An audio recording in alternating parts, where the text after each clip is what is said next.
Hey, howdy everyone. Welcome to the Saturn review covering NXT and AEW from Wednesday, October 23rd, 2019. I was unable to find the ratings this morning. Hopefully I'll be able to find them Should be today. up. This is week. Because Hulu is so nice, they keep track of all the AEW episodes, so I can officially track the progress here. This is Right. week 4 of Week competition. 4 I guess week of 6 if you count NXT. Right.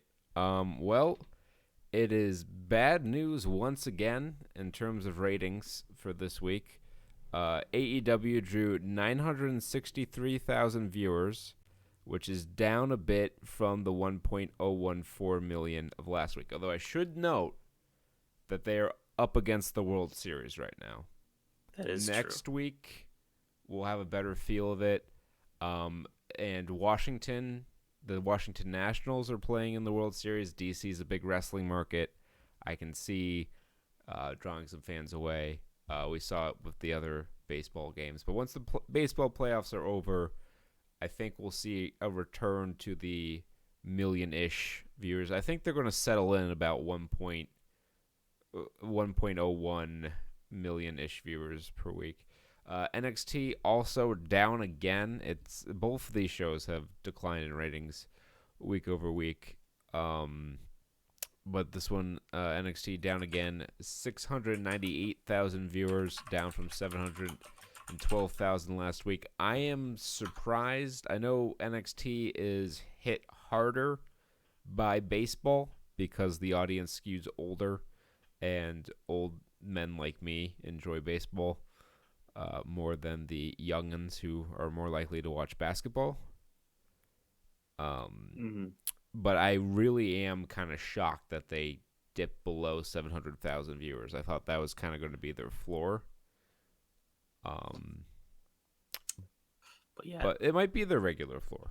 Who knows? We'll see. Mm-hmm. I think they got a hot angle on their hands. So we'll see if that even matters anymore in today's world of wrestling. Yeah. Because I would think that it would draw in some eyes, because I might watch NXT live next week over AEW because of my intrigue at to where this is going. Classic hype. It is worth noting also that the main roster has been in decline over the last couple weeks. In Uh, decline is a nice way of putting it. yeah. SmackDown on Fox is hemorrhaging viewers. They're down over 1.8 million viewers from their debut week on Fox. They are being outdrawn in viewership by Hawaii 5-0 on CBS. Um, they're holding strong in the 18 to 49 demographic, but goddamn, does Fox have a lot of regret on their hands right now, shelling out $1 billion for that. Now, does Disney own this Fox? Disney owns Fox's movie studios. Okay. I do not believe they own the television or news networks. Does this mean there's now I'm thinking of movies, now I'm thinking of wrestling movies, and that reminds me of John Cena is going to debut in a new movie, Playing with Fire, Yes, Playing with Fire opens sometime. It looks awful. I coming was to a red box near you, right? I was wondering how he would follow up the terrible blockers, and he has found Blockers. a somehow worse looking movie This is involving his The children. Pacifier, I think. I let's hope so. That this is the bottom of his career. Um, he's an okay No, actor. I think he can do more stuff. John Cena needs to turn into an animal. He needs Like to be just a in jaded, general, or do a movie where he turns into an animal. maybe both. No, John Cena needs to be a businessman who doesn't know the value of family and love, and he's just a cruel Oh, man who turns okay, into an right. animal He needs by his shaggy extermination. dog or 9 lives. Uh, Yes, that's the true. Like we're there. but he hasn't had like a peak yet. Like that comes post peak. That's your I need money. I'll do literally any movie. Yeah. What um would John see? but Oh, yeah, I don't know. the ratings are in. AEW wins yet again. I think that's probably going to be a trend for a while here. I don't know if NXT is going to be able to pick it back up, but we'll see how it goes. We'll get into the shows. I don't even remember which one we did first last week. Let's just do AEW first this week. All right, we'll do AEW first alphabetically. AEW Dynamite um, was live from Pittsburgh, Pennsylvania at the Pete, which is their college basketball arena. Pennsylvania, if you didn't know, was the home of Britt Baker, but by the end of the show, you sure fucking knew that Britt Baker was from Pittsburgh and that she was a dentist. Yes. The dentist will see you now. Yeah, she's. The I got some dentist comments about Britt Baker. will make the finish too early and not lock it in. Yeah. That was weird. We'll talk about that. We have plenty of stuff to talk about. Like Oh, this first what do we have? match. Yeah, the tag team tournament semifinals, Lucha Bros versus Private Party. This match was excellent. It had some things that I didn't care for. This is generally more of a AEW issue than it is this specific match, but AEW has a real problem with establishing the rules in these tag team matches vis-a-vis what is and is not a tag. Yes. Yeah. The legal men just kind of flows freely throughout the match. And it can be, I don't know, I think it can be a little clunky. I was less impressed with Private Party. I don't know which one of them is the one with the ruby rod hair. That is Mark Quinn. All right, Mark Quinn. I don't know. He didn't do it for me this week. I saw him and like there were a lot of great spots. I cannot deny that. That was great, but it felt a little uneven to me. There were some spots between the spots that just feel like they were lacking a little connective tissue. And I always saw Mark Quinn. I'm like, oh, he's sticking out to me. I don't know why, but he just wasn't. Everyone has a off night. I didn't notice anything in particular about his performance. I thought I really liked this match. I'm a big fan of the Lucha Bros, and Private Party has certainly won me over. But I knew that from last week that the finals were going to be what they ended up being because they shot the angle where the Lucha Bros attacked SCU. Yeah. So it's like, obviously, that's what you're building to. So the Lucha Bros did end up victorious here after hitting the double stomp package pile driver finish on Quinn. There were some really great near falls in this one, some close pin breakups. I overall was very impressed with both teams coming out of this match. I hope that Private Party continues to get meaningful television time post tournament. And Lucha Bros continuing to put together. Stay great. Good job, Lucha Bros. Yeah, hey, this good way to open a show. I feel like the tag team matches are starting to oversaturate the show a little bit. I think that's largely a consequence of the tournament they're doing. Yeah, I think as much as I like tag team wrestling, I think there is a definite limit to how many tag matches you should have on your show, especially when they're all going like 15, 20 minutes. Yeah, there are 3 on this show. Yeah, it was a lot. And the second one came right after the first one. This was SCU versus the Dark Order, featuring Peter's favorite wrestler, true favorite, Evil Uno, the dad who decided he wanted to be a wrestler. Evil Uno, he's a fine worker. His vestige is grotesque, and his attire does not do him any favors. He exudes the energy of a warm Bud Light in a garage. That's the energy I get from Evil Uno. This one does not spark joy. But Stu Grayson, and we had a Nightwing reference from JR of all people. Stu, don't call him Dick Grayson. Okay. He was the last guy I would have picked on that booth to make a reference to a comic book character. Yes, this was the match where this is the billiard ball match. There's no hair in this match. Everyone has a No, a lot of cue balls.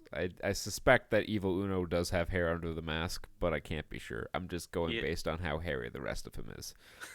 yeah. He's just trying to fit in. This match was really more of a showcase for SCU. They had the little impromptu substitution last week in it, and that kind of threw off their typical match. But Kazarian got some shine spots in here, as well as Scorpio Sky. Stu Grayson is very impressive.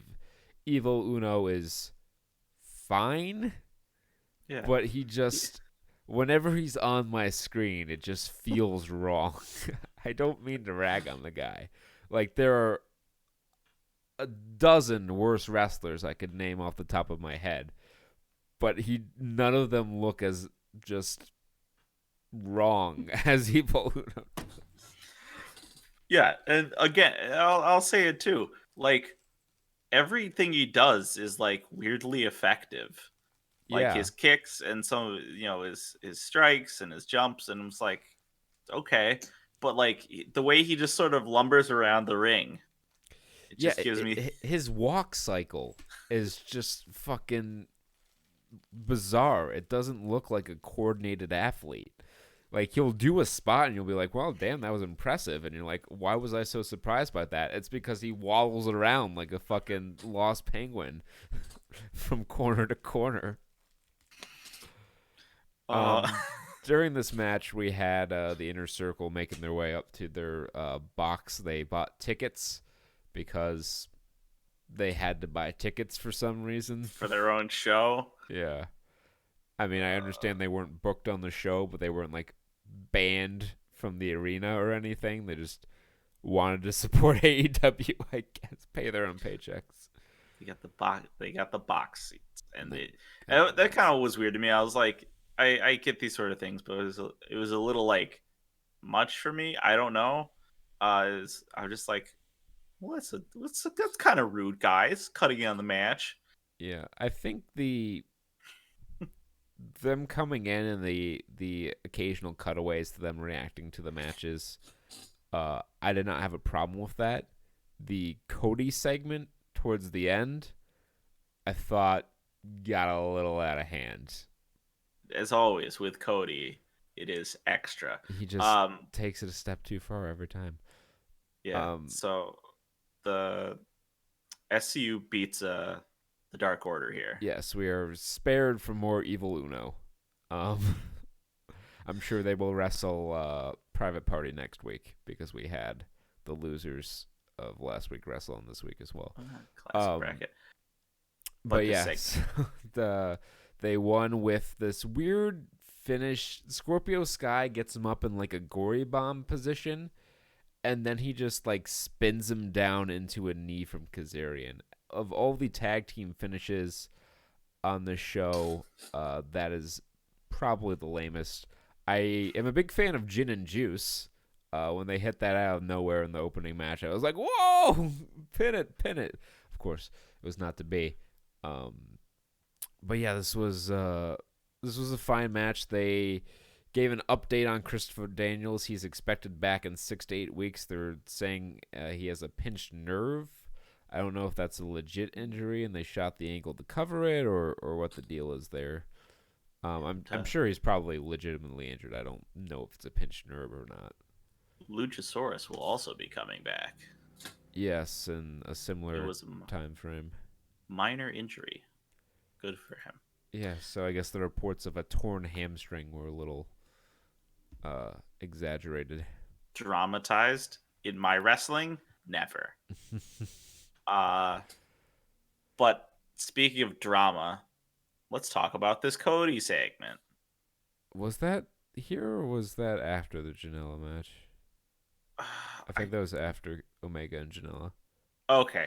We'll talk about Omega Chilla first. So these two had a match on AEW Dark that went like 45 minutes. From what I hear, it was really good. I have not yet watched. I haven't checked out AEW Dark at all. I just haven't had the time to do so. Um, but this match here, their other match was an unsanctioned match. This match was a straight wrestling match, and Joey Janela acquitted himself very well. I definitely think he is a future main eventer in this company or some other company if they don't feel the same way. Mm-hmm. Um, this was Kenny Omega wrestled his match for the most part, but he didn't devolve into self-parody land at any point in the match, so that's good. Um, they exchanged moves for a while. They each hit some things, top rope ranas. They call that move where Kenny Omega says "you can't escape" and does the roll into the moonsault. They call it "you can't escape," which is a terrible move name Right. because you can easily roll out of the way of the moonsault. In fact, several people have done it already. It's a classic counter. um, Uh, V triggers, fisherman busters, yeah. running Fisherman Buster, lariat. really nice Fisherman Buster, by the way. That is take notes, Cameron Grimes. That is how you do that move. He's got a catfish buster, all right? No pull. He just sticks the hand in there. um, they hit a couple V triggers. Went for another. Janela reversed it with a German. Omega rolled through. They traded some kicks. Omega hit a standing V trigger. Janela hit the Fisherman Buster, then used the Lariat for a 2 count.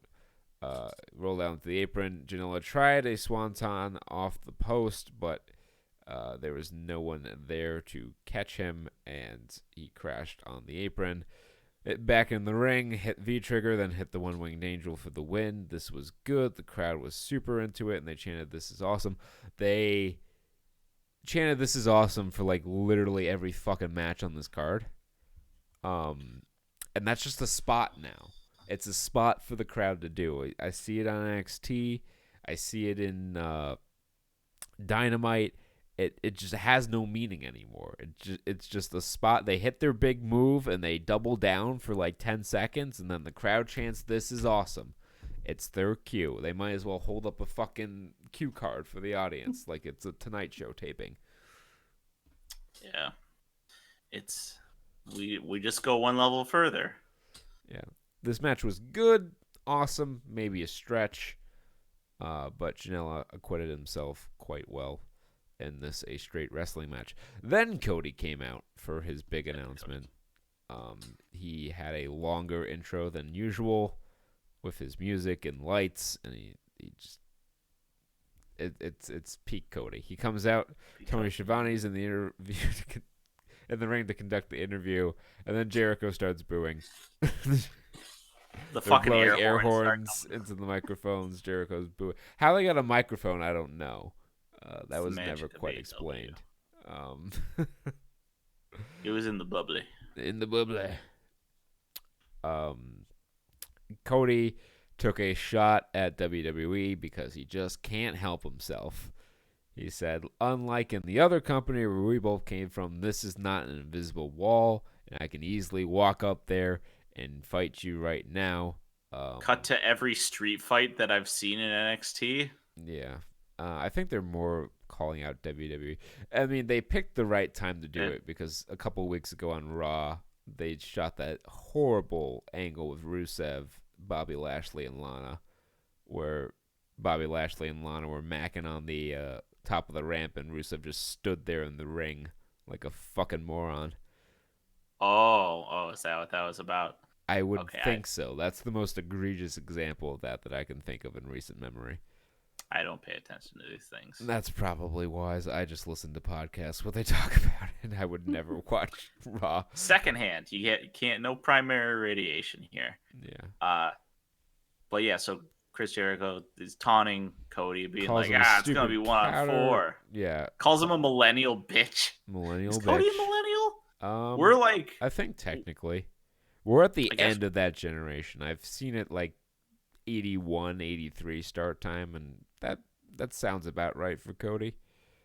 yeah. I don't really know how old the man is. I would assume his Cody looks mid like to late 40 though. 30s. I just, Let's take a look here. 20, 20 going on 40. That's Well, he's certainly not 20 anymore. I remember when he debuted on WWE television in 2007, so that's 12 years ago right there. He is 34, okay. so that would make him born in 85. Yeah, I'd say He's a he's millennial. an elder millennial. The elder millennial. The elder millennials.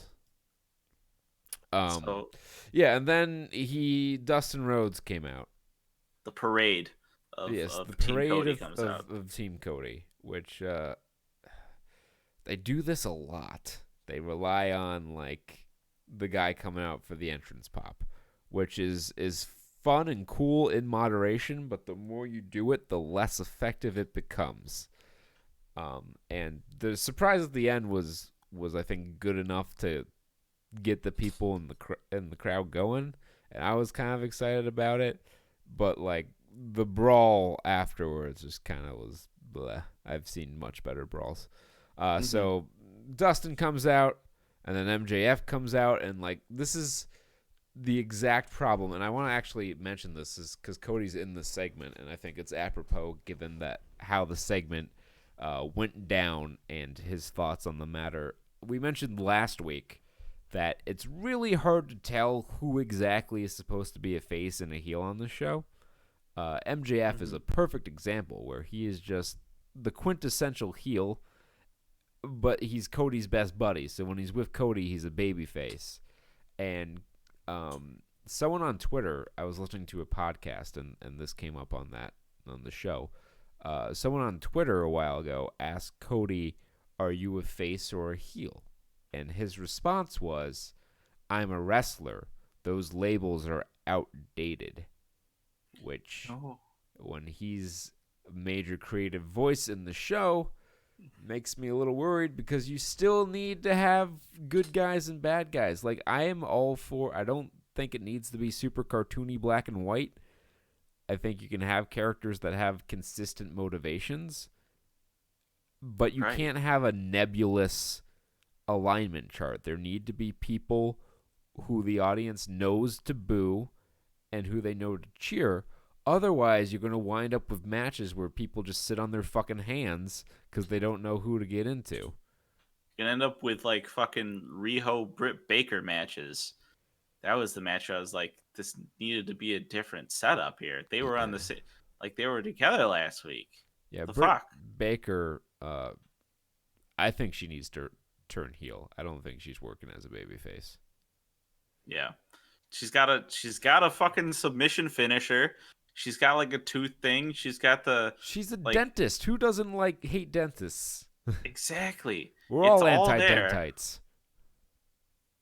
And she's got that sort of kind of wall that film in front of her promo game and her Yeah. and her package game that just if she went heel and just went for it, she could get to that next level. And when she was on commentary, the week she did commentary, she came across pretty heelish to me.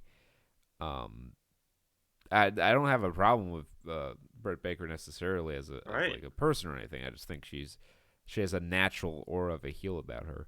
So anyway, MJF came out and Jericho made fun of MJF's scarf. He said, "Who wears a scarf?" which was hilarious to me because Jericho Yes. famously got a scarf over in his last WWE run and also has worn a scarf several times on this show. Um, Classic. And then DDP then comes out. DDP came The out. friend of the family who shows up at the picnic once in a while and you go, "Ah!" Yes, he was there uh, at All In when Cody won the NWA title. He was part of his crew then, and he just came out here, and they all marched up to the box. The inner circle retreated into uh, the box itself, which I don't know if the cowardly heel stable as what I really envisioned from them. I guess you can say that, well, they didn't have their heavy with them. But I still, I think we're guess. supposed to take Santana and Ortiz as like these really tough Enforcers. Street Yeah. Fighter enforcer types, and them to beg off was a little eh. I did like the part where MJF handed him the scarf to wrap around his hand while he punched through the window. But then they had like the lamest brawl into the back there. The trash can didn't even go on the head. It was Trash just can sort of didn't go on the eh. head. Cody no sold the crutch hit. Dippin' Dots were involved. Dippin', not the And Dippin' then Dots. Dusty fucking was just walking through, yeah, no selling 5 people on him. yeah, no selling people looking around for someone to fight with. Like it was just, it was ugly.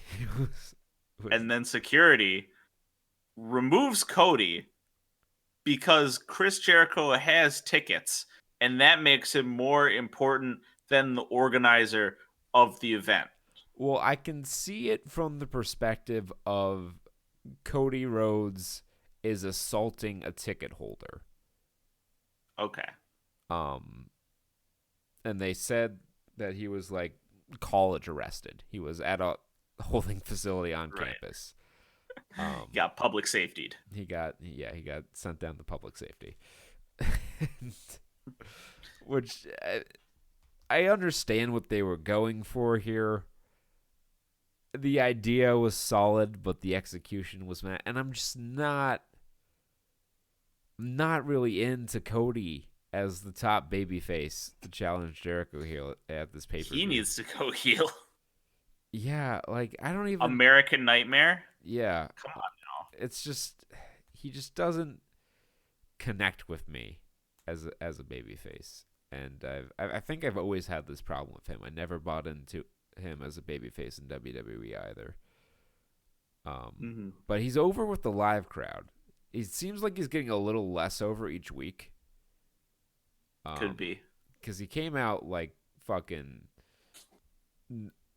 like a tier below the reaction Adam Cole got in Brooklyn for Takeover New York, that first show. And then I haven't noticed the reaction. It's still been good, but I haven't noticed it being as good.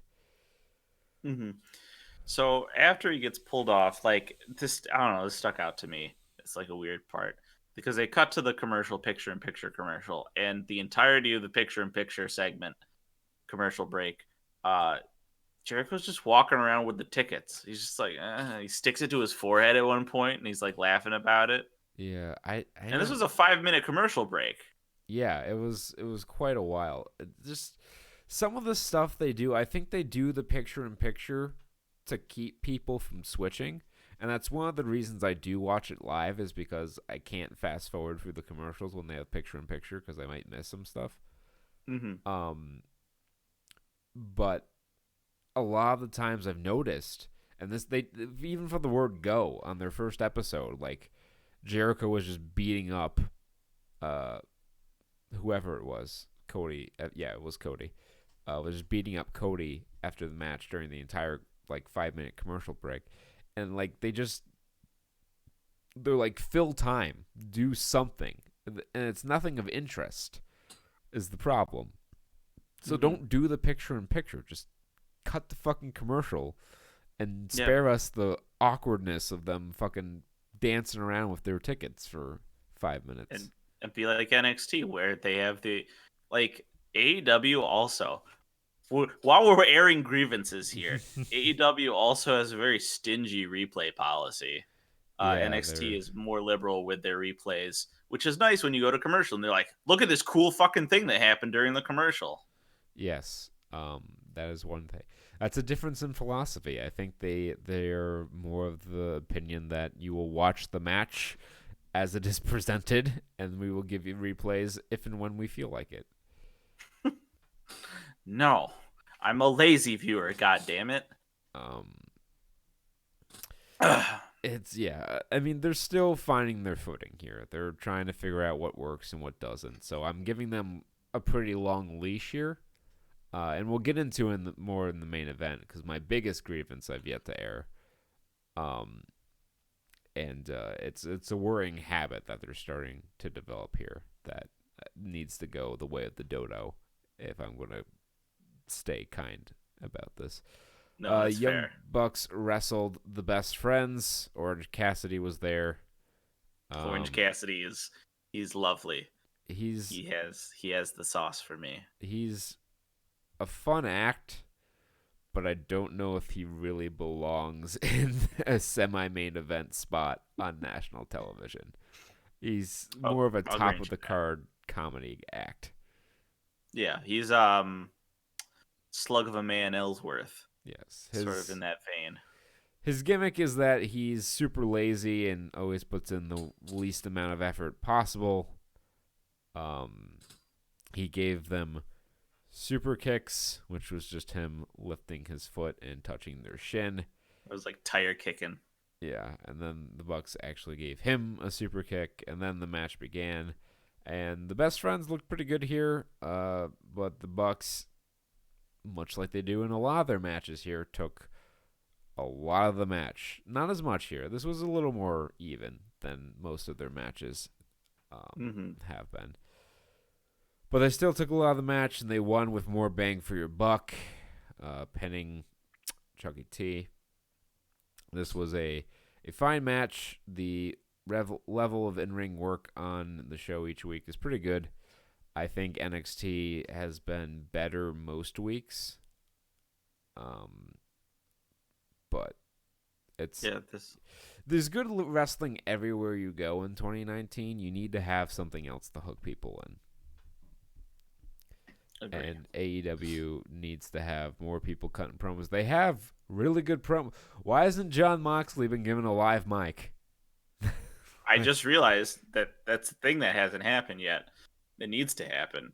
They're just, why do you, like, that's not even a risk. You're like, oh, we have to bank on his rep. No, he's got a rep for a reason. He's a great promo. You have great promos. Use them. Jericho's the only guy who's come out there and cut like a traditional promo. But you have guys, you have Moxley in there. You have other good talkers. Like Private Party's a good talker. Yeah, like just let me see their characters and motivations. Let them explain their actions and shit. No, wrestling is just spots now, Kurt. Only spots. Yeah. That's one of the things that kind of makes AEW at sometimes like it's a good show for the most part, and I enjoy watching it. But sometimes it can feel like glorified indie. And that's not a good thing. Britt Baker beat Jamie Hayter in Britsburg. That was the Britsburg. That was a sign. Yeah, I saw that one too. Well, it's also on the official. It's also on the card. Oh, was it? Put on the. Yeah, I'll show you the picture. Oh fuck. Yeah, they don't even show Hayter on this. It's just Britt Baker returns to Britsburg. That's so much worse. She's there. Yeah. She came out in her gold and black with the Steelers teeth on the back, and she came out with the Steelers mascot. Steely McBeam. Steely McBeam. What a guy. What a guy. She won rather convincingly with the lockjaw. They looked like they were rushing to get everything they had planned in their time limit, and as a result, the match didn't flow for me. It felt rushed. They were kind of sloppy in some spots.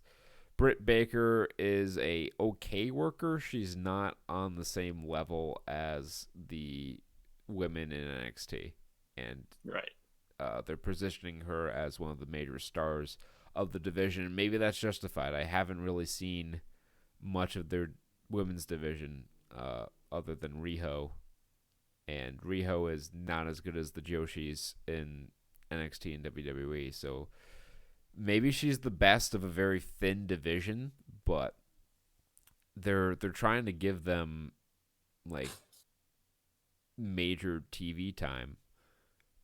Right. but their I matches just aren't up to snuff. Yeah, I don't know. Like it Yeah, the like you said, the women's division here just I don't know, it just feels thin. I feel like, you could fit the whole thing into one tournament. Yeah, Just like like I mean, you had all those people for their battle royal, but I don't think all of them were under contract. And like, yeah, it yeah. just they're if it's what they've got, it's what they've got. But I don't. I mean, they did put them like in the death spot, I guess, before the main event. But I don't know. Of course. I hope they get better because right now it's kind of a pee break match for me. Yeah. And this is where I talk about the ending here. So she goes to put in the lockjaw. Like this is the only thing that stood out for me at all. The rest of this match was like, but she goes to put in the lockjaw, and the lockjaw is a submission hold. It's a Indeed, it mandible is. claw with what else? What's it like a combo It's with? like a ring. It's like the brutalizer that Pac uses with a mandible claw on. Okay, yeah. But the essence of it is this is a submission hold that once you lock in every part, then the person taps after they can't handle the pain and fatigue of it. That is What should typically how not this works. happen is as soon as you touch her teeth, she taps. You Yeah, have to hold them in the submission hold. I do remember that now. It was a very quick tap before the move was fully locked in. That's more on her opponent than it is on her. Yeah. There's a lot I can blame Britt Baker for in this match. She messed up a few spots, but that one wasn't really on her. That's more on her opponent, which speaks to the depth that that's someone that got a semi main event spot on their television show who doesn't know to wait until the hold is in before Yeah. like at least wait till the ref if you're ever unsure just wait until the ref asks you if you That's submit and then you say yes. that's what they're there for. um Ah, anyway yes. But then after, so she wins. Then after, we have a weird segment, another weird segment. yeah, there's a interview. They're talking with her opponent. The frame rate is like halved for some reason. And then Brandy Rhodes attacks and leaves her laying. And then Decker tried to get a word from Brandy, but she just got in her face. Just very like incomprehensibly angry, and also Hater when she like falls over, the mic starts echoing. There's a weird echo effect, like someone fucking slammed their elbow on the soundboard. Um, and then yeah, Brandy's just like, Yeah, she just puts a finger in her face and is just this isn't. weirdly angry, which is Uh, gonna you make. could. I'm sure it's gonna be next week. Next week she'll put up some actual fucking words, but like I hope so. at least drop a little more of a dangler in there. Like fucking, I just think of Nikki Cross, where she's crazy and she does weird shit, but she always was like, I know who did it. Yeah. Get out of my swamp. Get out of my swamp. Um, yeah, so that's gonna be interesting if they turn Brand. Well, Brandy's already. This is what like faces are aligned with heels, and it just doesn't make sense. Cody is their number one baby face in the men's division, and you're gonna have Brandy be your number one or number two heel in the women's division, and they're This is not. married. He's going for some fucking bougie avant-garde wrestling. It I want to just be post face, post heel. this is fucking. This is how you end up like Vince Russo, and will be death for this company if that happens. Um, I I don't know. At one point, Tony Khan steps in and says, "Okay, look, we need more clearly defined villains and heroes." Like John Moxley. Is John Moxley supposed to be a heel? I mean, he attacked Kenny Omega, who is a popular babyface, but he also attacked Pac, and now he and Pac are having a feud. I don't. Yeah. So And anyway, they this match, this Moxley man. came out making his entrance, and then Pac hit him with a chair. Pac choked Moxley with his own jacket and beat him up some more. So Moxley was selling like he was really beat up and could hardly stand in the beginning of this match. Pac hit an Enziguri to open the bell, and then he immediately went up for the Black Arrow, but Moxley rolled outside the ring, and then Pac hit a space flying tiger drop, flew Moxley back in the ring for a 2 count. Then Moxley started making his comeback. He hit some stomps at the corner. Pac got the advantage again with a one-legged drop kick to the head. That was pretty neat. They had a really good match from here on out. They traded spots. The full sauce was in effect here. The sauce was Yep. flowing from the man who is the pure sauce. It's so good.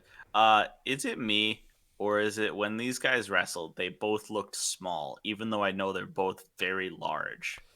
That is kind of weird. They Like, kind of cancel out each other's stature and they look like muscly children. yeah, I think it's part of it's the size of the ring, part of it's the height of the referee, I think. But yeah, Mm-hmm. like John Moxley's like solid 6'3", 6'4", and Pac, while short, is a very muscular man. Right. Um, They just I don't know what happened. It was an optical illusion. It was astounding. I was like, uh, these guys look tiny, but they would stand heads over me if I met them in person. yeah.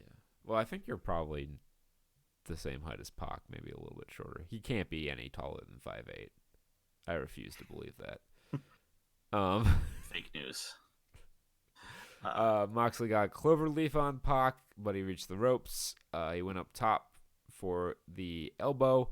Pac crotched him, and then he hit a top rope Falcon Arrow for a 2 count. Moxley then cradled him for a 2. Um, and then they traded some stuff. Pac hit a 450 off the apron onto the floor. Tossed Moxley back inside. He went for the Black Arrow, but again, Moxley rolled out of the way. Moxley crawled over to make a cover, but Pac kicked out at 2. He immediately hit the paradigm shift, and they're counting down. This match was television time remaining. They're counting Yes. down. The count is at 9. They're lying down. He rolls over for the pin, and they have Pac kick out of the paradigm shift for no fucking reason. If you're going to do a time limit draw, have the time limit expire before the ref counts free. It's Exactly. not fucking hard. It was so easy to protect this thing. Uh it literally again, they were 6 seconds away. They didn't even they could have done it a couple ways, you know. Maybe Moxley just they're both lying down and it's out of time, too exhausted to continue because it's a real Yeah. fucking match and they were both put to their limits. You know, like the last time this went to a draw. They could have had him go on, start pinning with 2 seconds left, right? Yes. And time Exactly. expires before the final hit, but he still gets it. And then you have a lovely creative finish that protects both of them that fucking WWE wish they could be able to do in something like, I don't know, a Hell in a Cell. But no, you had to just, that was your final point, was that Pac can now kick out of the paradigm shift. Thanks, finisher, for your new main event drawing star. Yeah. Good job, guys. Cody, he doesn't believe in faces or heels or Or finishers protecting finishers, apparently. And it's post wrestling. you need to protect the guy's finish. I mean, if the guy's going to kick out of his finish, it has to be, a big spot. Like, there are a couple finishes that you shouldn't have people kicking out of, and the paradigm shift is one of them. To WWE's credit, Dirty Deeds was the most protected finish in the company for a long time. Like, RKO, Dirty Deeds, neck and neck for the most protected finish in the fucking company. And Right. here it is, his third match on television, and you're already having a dude kick out of it when you're going to do a time limit draw. And he's so late. It's not even like a "I'm here, I made it" kick out. He just sort of he kicks out and then he's still out. Yeah, It was such a throwaway moment. if you're like, oh well, they screwed up the timing. Let me let you in on a little secret. It's fucking fake. You can do whatever you want. They could hear. You can actually hear the counts because they called it out. Big old numbers coming down from the speakers. Yeah, I don't think they screwed it up. I think that's exactly what they planned, and I think it's stupid. You could do better, AEW. I want you guys to do better. And this is a trend here. I mean, I guess a time limit draw isn't technically a non-finish, but but it's every not. main event they've had has had either some sort of smooth interference or other non-finish.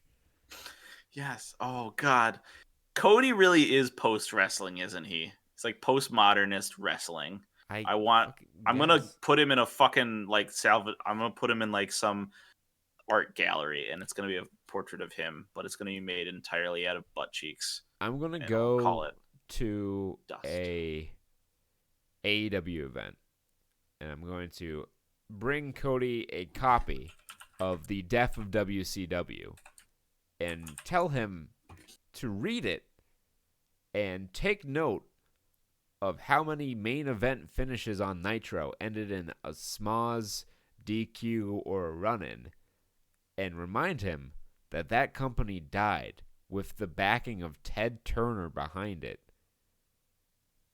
Don't make the same mistakes. I know it's early, and they have time. Like I said, I'm giving them a long leash. I'm hoping after they get this first pay-per-view out of the way, and, you know, they have all the champions crowned, they're going to settle into a little more routine. But you can have people go over in the fucking main event. That's how people go over. Get over. That's why it's called going over. And you can have it where some of your guys win over some of your other guys. Yeah, like it's this fucking this stats thing needs to go, because I think that's a lot of the reason that they're having so many non-finishes, because they're trying to get a bunch of guys over at once, which you're a new company, I get you have to do that. But when you're tracking everyone's stats, it makes it harder because it's difficult to present a guy like Kenny Omega as a top guy when his record is like 3-5. Yeah. Here's an easy solution to that. If you want to really have your cake and fucking eat it too, have a yearly pay-per-view. Call it AEW Clean Slate or some shit. And you have the opening fucking thing. It can be in January. It's a January pay-per-view, all right? First thing you do is fucking Cody or whoever he's the manager too, right? I Or don't who's know. the GM character? Well, they all say that they're like, they acknowledge they're executive vice presidents of the company. Okay. So whoever wants to do it, who's like a master of ceremonies type person, comes out at the beginning of the show and says, "Your records are clean," and then you look like you have like a look over people's records over the past year and be like, Cody, he's like always 8-2, and everything rolls back to 0, and like, oh, whoever was down, they were 3-6. Oh, things roll back to 0, and then you have the whole impetus of the fucking pay-per-view is it's the first match of the year and everyone's got a clean record. How are they going to do? And then you can say career records. You can have a career thing which you pull up whenever you want to make someone look impressive. Yeah, when it's relevant, yeah. No, yeah, like it's real easy to do that. Like, do it like it's a fucking season each year. Wipe the records clean. That's a good idea. The crowd was there. Not I did it. AW, fucking. The crowd was not into the finish at all. Moxley hit the paradigm shift on the referee, and the show ended. I appreciate what they're trying to do with Moxley by making him like, he's a lone wolf and he'll attack whoever the fuck gets in his way. But the match at Full Gear is Omega and Moxley, not Pac and Moxley. Omega and Moxley had no interaction on the show whatsoever. Their storyline was not advanced. I think this was probably my least favorite episode of AEW Dynamite so far.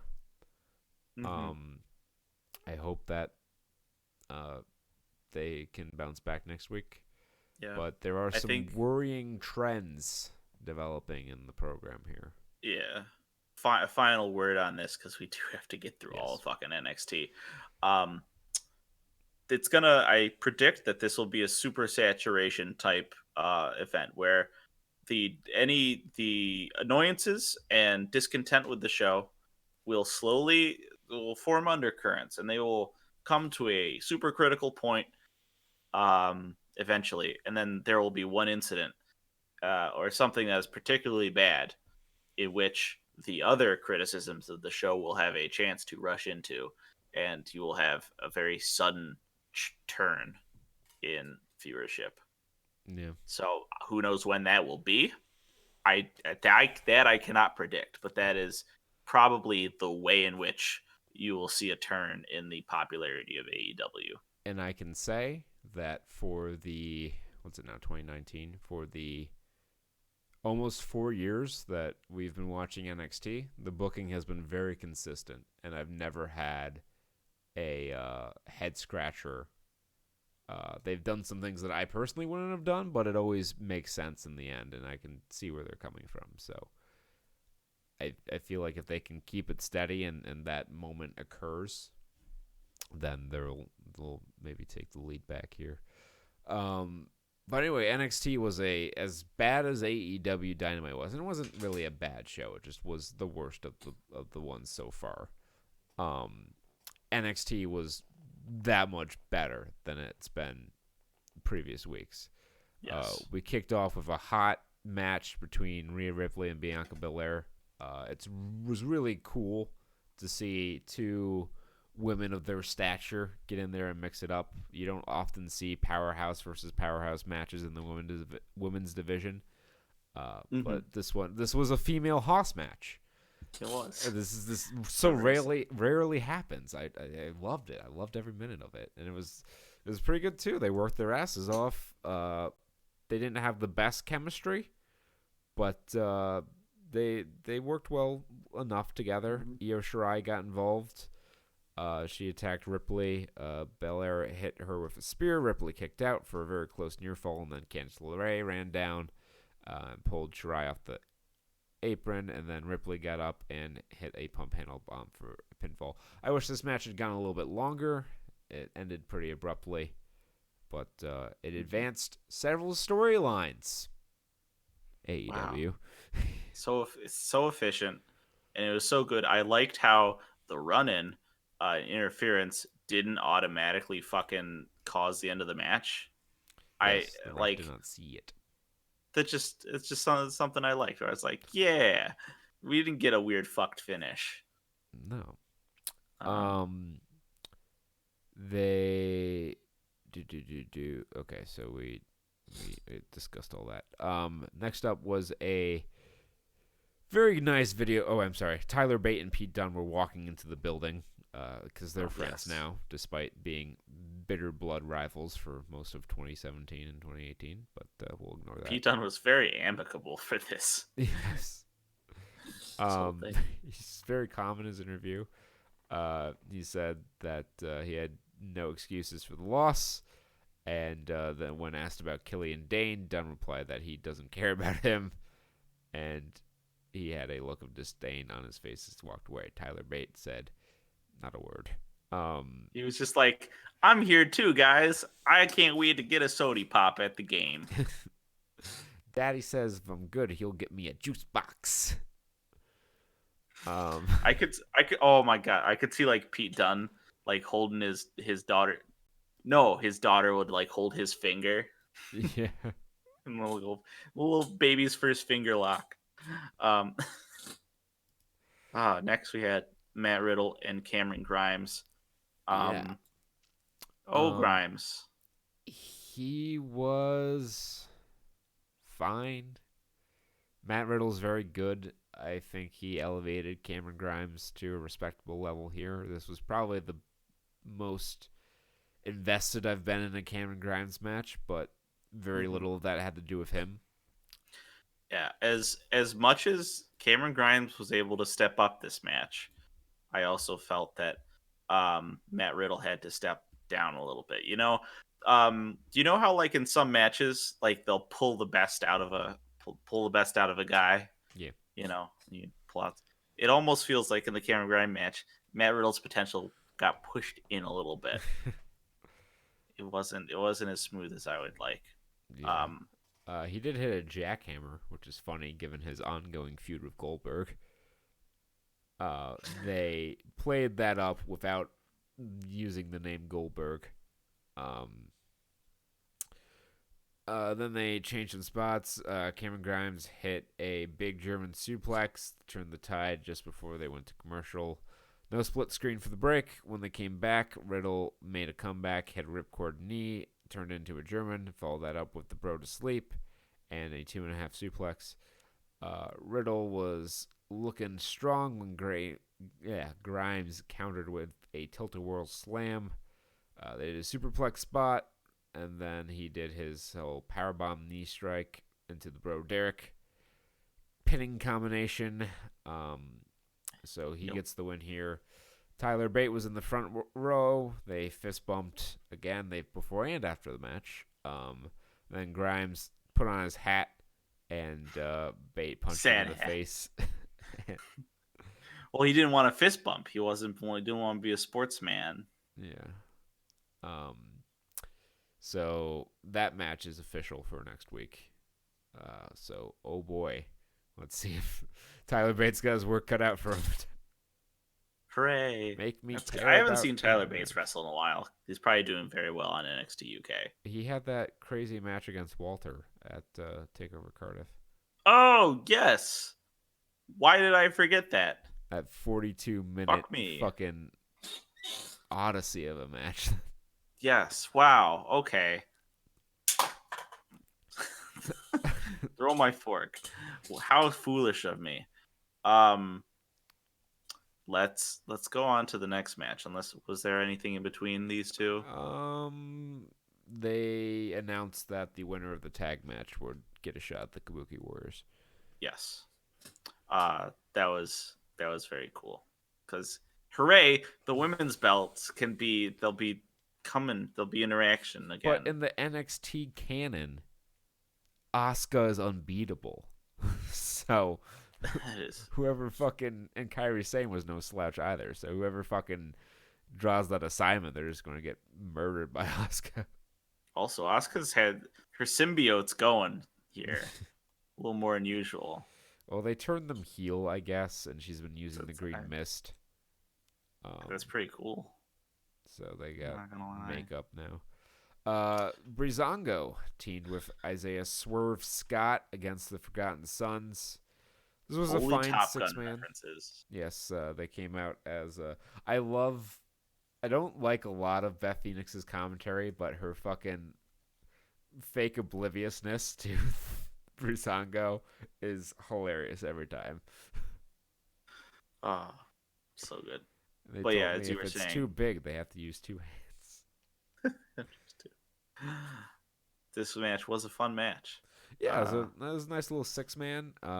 This was probably the best Forgotten Sons match I've seen since the Dusty Classic.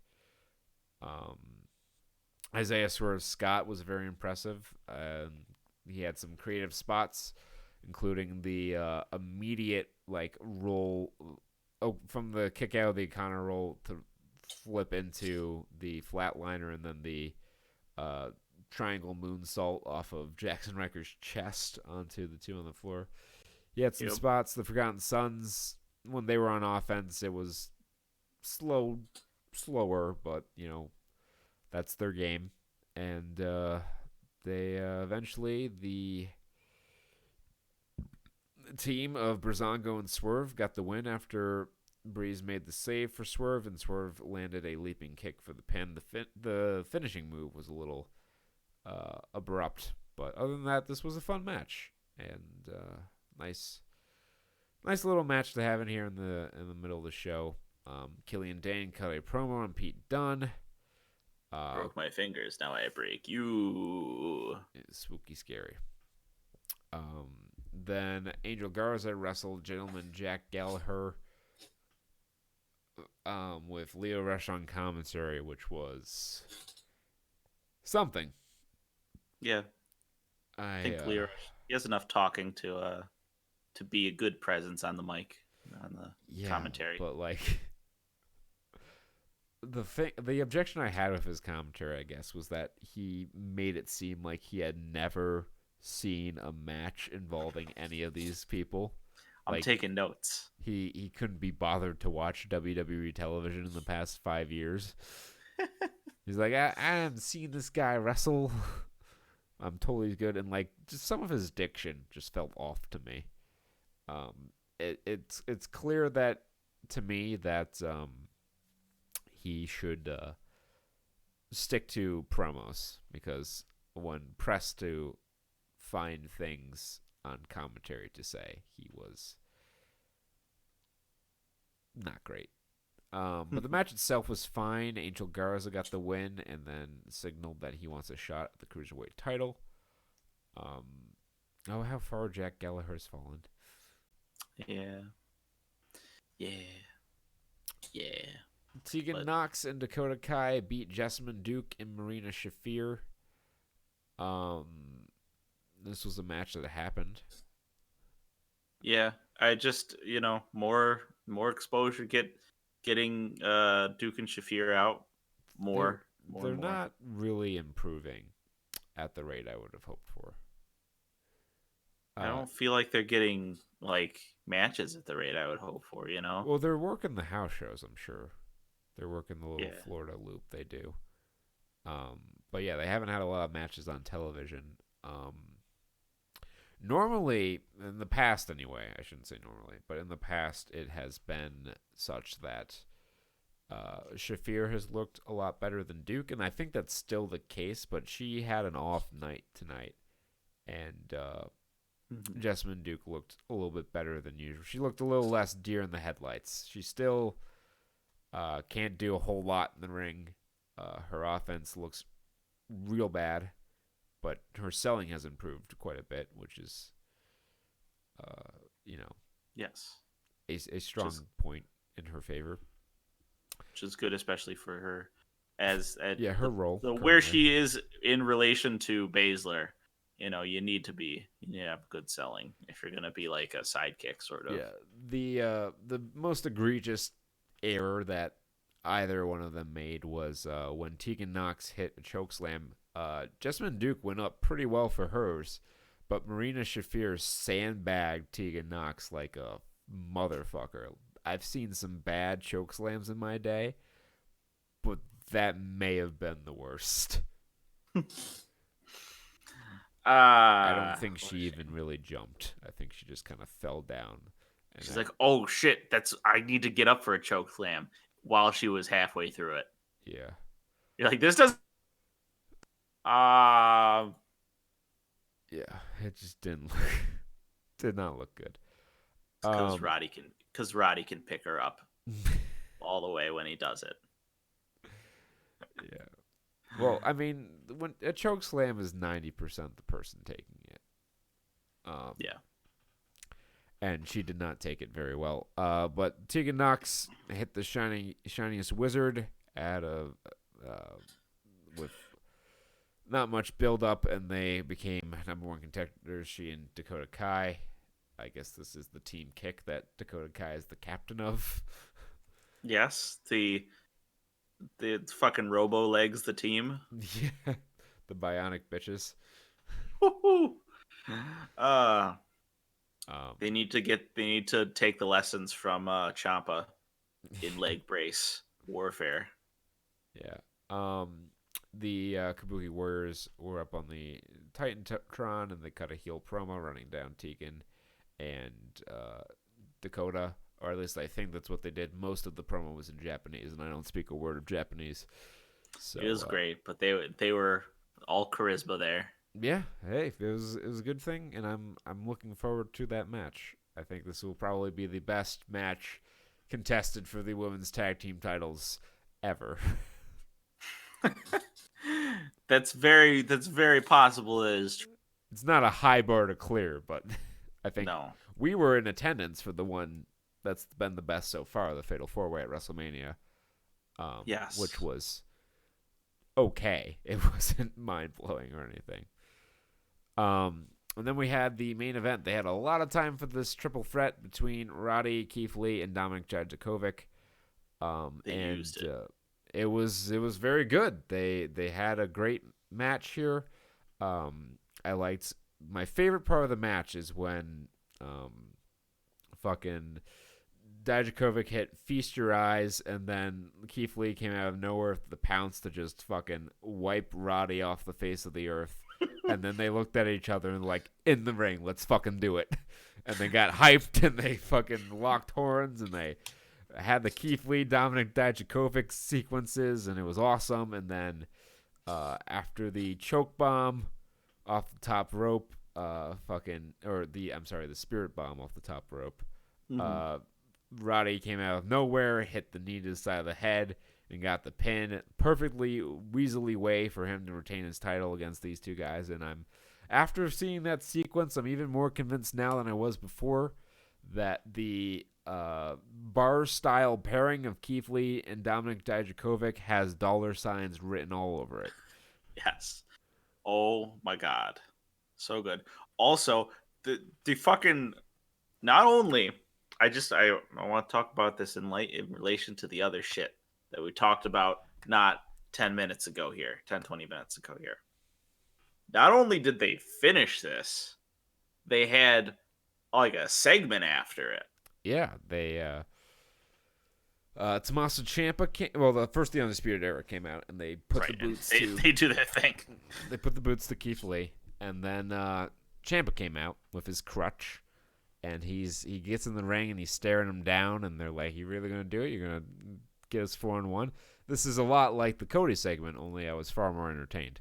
Um, Because we also missed the Ciampa video segment where he's definitely not as heel as he was oh, before. there was no way he was coming back as a heel. It'd be impossible after like all the vignettes they aired about him and his Yeah, kids, and yeah.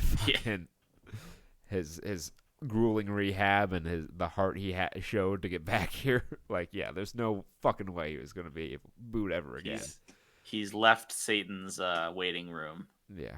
Fucking Time Warner, the Comcast offices. Yes, Comcast Customer Service Center. Um, and And then then Johnny Gargano came out, and he's got a new thing going. yeah, he's doing things. I guess I haven't seen him since he beat Shane Thorne. He's been the John Cena of NXT. Yeah, he gets in the ring. They look at each other. They kind of nod their approval. The Like, crowd chants DIY. Everyone's getting hyped. We're going to have DIY reunion against the Undisputed Era right here. That's a match I'd buy. And then Finn Balor's music hits, and the crowd goes nuts. And Finn Balor comes out. And he's in the middle of them. He's getting ready to take off his jacket and throw down. And then I'm hyped. Well, I'm hyped. And I'm like, oh, we're gonna do fucking. Is it gonna be War Games? Like, who else is coming out? What's gonna happen next? I'm texting Kurt this, Yeah. and then what happens, Kurt? Finn Balor takes a step forward and then hits a Pele kick to Johnny Gargano, and the crowd goes silent. Normally, when a heel turn happens like this, and I personally have been pushing for a heel turn for Finn Balor for a long time. I think he's much better as a heel than he is a babyface. Normally, the crowd will cheer or chant yes because it's 2019 and this is what wrestling crowds do. But they were fucking silent for this. It was glorious. And then the Undisputed Era just kicks the shit out of Tommaso Ciampa. Adam Cole's looking at Finn Balor. He's like, we cool? You good? And Finn Balor's like, yeah, do it. Hits the last shot on Tommaso Ciampa. Finn Balor rolls outside, hits the Bloody Sunday or 1916, whatever it's called in WWE, I forget. On Gargano onto the ramp, and they flash the UE sign, and is he going to join? And at this moment, I had mixed feelings. I'm like, I don't think there's a spot for Finn Balor in that group. They'd have to kick someone out, and I don't want to see them mess with success. but he did his double guns pointing at him. So I guess he's just going to be a heel now, with maybe a loose affiliation with the Undisputed Era. But I think it's best this way for everyone involved. I think they should do their own things. And seems like we're going to have a feud between Finn Balor and Johnny Gargano, which yes, could be great. Probably will be great. Has a high probability of being great.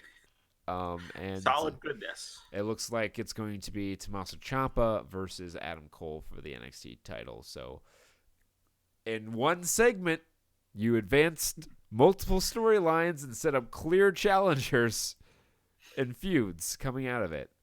And said, come back next week when you figure out, because you look at all this shit you can tune into next week, as opposed to AEW is like, I don't know, Jon Moxley hates the refs. Fuck you. Jon Moxley's mad at time.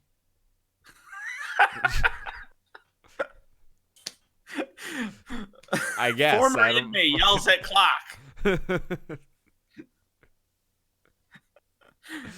But yeah, so definitely the NXT was the better show this week, and I will reward them with my viewership live next week, and just to mix up my own watching routine and